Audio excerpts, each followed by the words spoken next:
Gua Seto yang letaknya di kampung Gua Ikan dalam daerah Dabung, Kuala Kerai, Kelantan merupakan sebuah gua yang letaknya berhampiran dengan Gua Ikan sememangnya tidak tersohor sebagaimana Gua Ikan. Disebabkan tidak begitu popular kepada umum, gua ini memang tidak dicatatkan di dunia maya dan tidak pernah dikunjungi pelancong dari dalam negara apatah lagi pelancong luar negara. Jarak perjalanan dari Pekan Dabung ke Gua Seto adalah kira-kira 42 km dan dari Kota Baru kira-kira 150 km. Walau bagaimanapun, Gua Seto dianggap unik disebabkan adanya keunikan apatah lagi apabila penulis sendiri mengetahui dunia gua tidak sebagaimana di luar yang sunyi dari gangguan bunyi bising. Keadaan ini diikuti pula apabila penulis mendapat maklumat bahawa ada laluan bawah tanah melalui gua. Sementara pula setiap adanya gua tentunya di atasnya pula adalah sebuah gunung. Malah pendakiannya paling singkat, tidak sebagaimana sesetengah gunung yang perlu didaki melalui leringnya menyebabkan keletihan malah lambat sampai ke puncak. Namun dengan memasuki gua, pendakian ke puncak paling singkat dan pantas. Pada tarikh 24 Oktober 2011 yang lalu, kami 6 peserta yang terdiri daripada Azmi Muhammad Saleh sebagai penulis, Azhar bin Azmi, anak ketiga penulis, beberapa penduduk dari kampung Gua Ikan yang terdiri daripada Zakaria Muhammad atau Pak Dasuh, Pak Kuam, Kasing serta Muhammad Adar atau Pak Ar telah melakukan ekspedisi membongkar dunia gua. Dari laluan jalan utama di hadapan gerai makanan milik Pak Dasuh, kami mula mendaki untuk memasuki lubang gua dengan catatan masa 15 minit. Setelah tiba di gua yang dimaksudkan, kami mula memasuki pintu dan lubang gua yang mana di tingkat 1 gua berkenaan sememangnya banyak laluan yang perlu kami redah.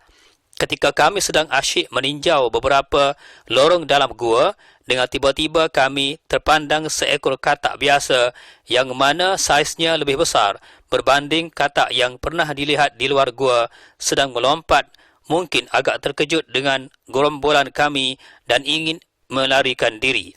Dalam masa 1 jam kami berjaya menyelongkar dan melalui beberapa lorong dan laluan di dalam gua sehinggalah kami tiba di sebuah kilauan seperti berlian.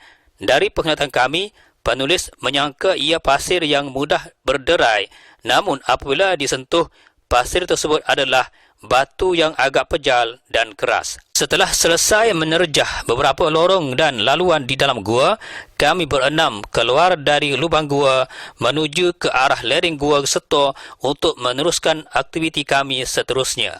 Setelah melangkah beberapa ketika melalui lereng gua tersebut, kami dapat melihat dari atasnya sebuah sungai yang mengalir di bawahnya.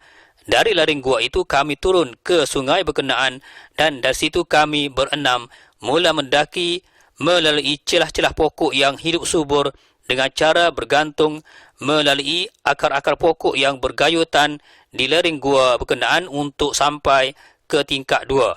Selang kira-kira 1 jam, kami sudah tiba di tingkat 2 Gua Seto. Dari situlah kami menyusuri laluan dalam gua ke tingkat 3 dan kemudian kami bergambar kenangan.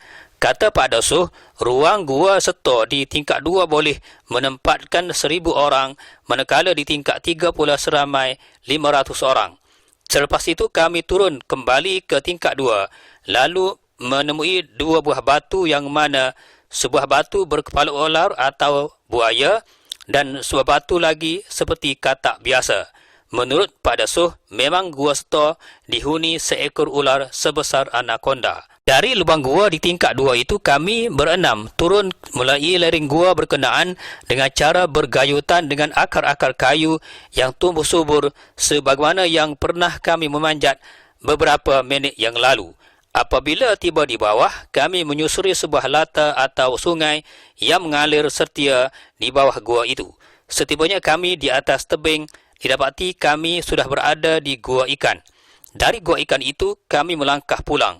Perjalanan memasuki gua dan mendaki lerengnya selama 3 jam itu adalah pengalaman baru buat penulis yang boleh dikategorikan sebagai aktiviti lasak. Sebagaimana yang pernah penulis dimaklumkan, terdapat individu yang menyatakan bahaya memasuki gua kerana dibimbangi sesat di dalamnya ataupun diganggu pelbagai makhluk gaib termasuk binatang buas. Namun, ketahuilah bahawa orang-orang zaman lampau berjalan kaki dalam jarak yang jauh, tentunya jika melalui jalan darat, yakni luar, terpaksa mengharungi beberapa ranjau dan duri, akar kayu, hutan, gunung dan bukit bukau yang tinggi. Tetapi, kenapa mereka cepat sampai ke destinasi yang dituju? Salah satunya ialah melalui jalan-jalan gua dan kemudiannya menyusur melalui jalan bawah tanah. Justru jelaslah bahawa laluan bawah tanah bermula dari lubang gua, kerana dalam gua lah manusia akan memperolehi ketenangan dan ketenangan dari segala gangguan. Sebab itulah golongan bertapa, bersuluk dan uzlah dilakukan di dalam gua, memperolehi dan mencapai tahap paling maksimum dalam amalan, kebatinan maupun keruhanian.